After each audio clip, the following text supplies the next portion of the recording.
Salut à tous et à toutes, et on est ensemble comme toutes les semaines pour une vingtaine de minutes pour votre édition du Quintet Week-end.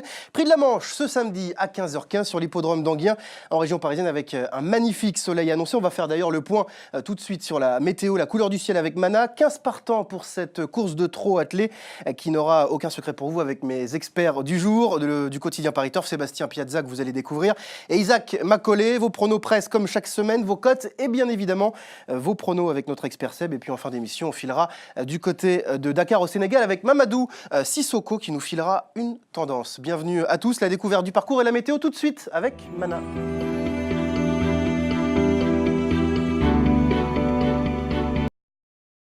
On a des images de Viking Vabene au prix Bertrand Deloison, c'était le 26 juin à Vincennes.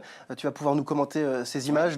On est déjà à la sortie du tournant final et c'est Björn Goop, un driver suédois, qui lui était associé à cette occasion. Et le cheval va contrôler les opérations. On va le voir gagner d'ailleurs avec une certaine autorité. On voit son driver qui se retourne, qui observe un petit peu ses adversaires. Et le cheval va vraiment bien s'allonger pour finir, pour allier le poteau visiblement avec des ressources. Donc c'était une victoire vraiment de tout premier plan pour ce Viking Vabene.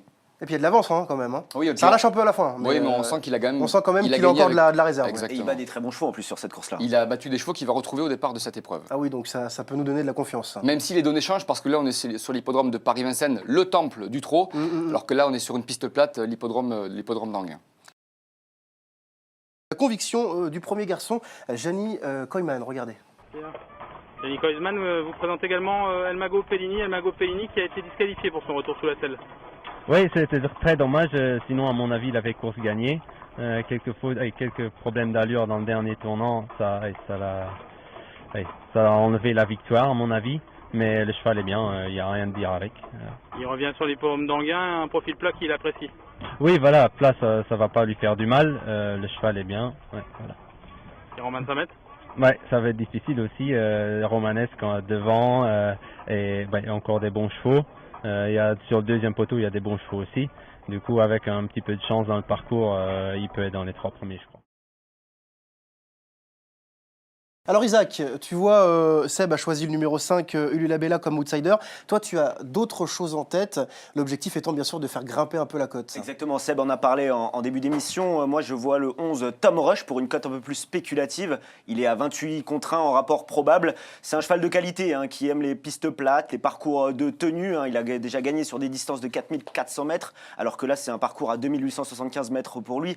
Donc voilà, on sait qu'il a le niveau pour courir dans une telle épreuve. Il reste sur une course dans laquelle il ne faut pas le condamner. C'était à Herbresse et c'est sur de l'herbe. Là, voilà, il est dans un parcours où il a déjà gagné par le passé. Et de plus, le petit truc en plus, on en parlait tout à l'heure, c'est le déferrage. Cette fois, il est déféré des postérieurs. Alors, il a couru 5 fois déféré des postérieurs. C'est les 2 pattes arrière. Exactement. Voilà, il a couru 5 fois.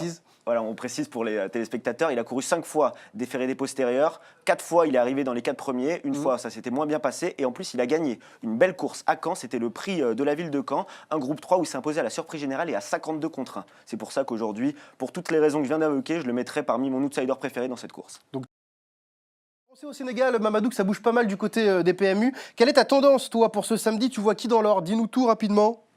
Ah bah écoute, ce week-end pour le prix de la Manche samedi, le 9 2016, oui. je commence à savoir ma sélection et pour la Grand Prix de la Manche. Alors vas-y, on t'écoute. Oui, un gain. Ouais. Alors, je vous propose retenir 8 chevaux. Ok. Premièrement, le 9 Alderman. Typique. Les 14 Viking Vabene. Oui. Les 14 El Mago Pellin, le 6 Romanesque. Ça, pour moi, ils ont une super chance d'être à l'arrivée, quoi. Et bien pour convention élargie, c'est qu'ils vont pouvoir se jouer plus ou pouvoir rajouter le 8 Artiste, le Jubu. Ouais. Le 5 Oulala Bella. Ouais, pour l'instant, on est presque pareil. Voilà. Le 2 Super Ariel. Ouais. Le 13 Driac Dark. Okay.